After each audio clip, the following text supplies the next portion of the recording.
lung dung tu nang nghe lâu ni căn vang khua tim môi tu der mai chu chim dâu rê an ôm lo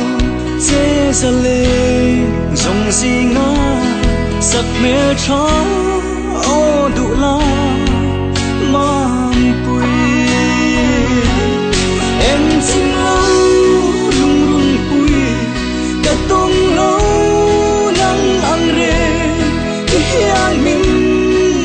hàng về may là có mong ai bên sẽ tia bia thu đi mình hàng xuân ngô cây cao lung mà kinh nghe yang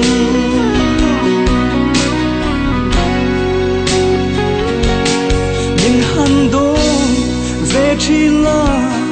ô nắng mà ngày tu hi nắng nói à cất ra khua xây tu hi mình nem thia an ôm lâu ô đủ lại mình nem la thiên lai na sông tâm nghe âm em xin lâu lung lung quỳ cả tông lâu nắng ăn rê hiang mình hàng về may là có mong ai bên sẽ tia bia thu đi mình hàng xuân ngô cây cao lung mà kinh nghe âm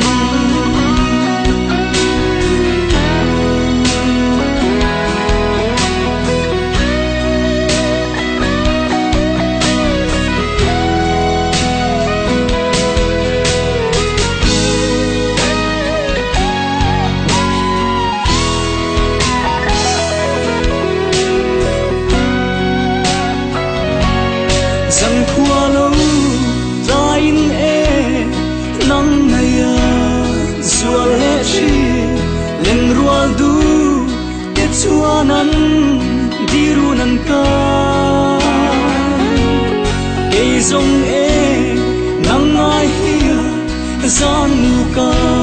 chim thề lâu như ni ca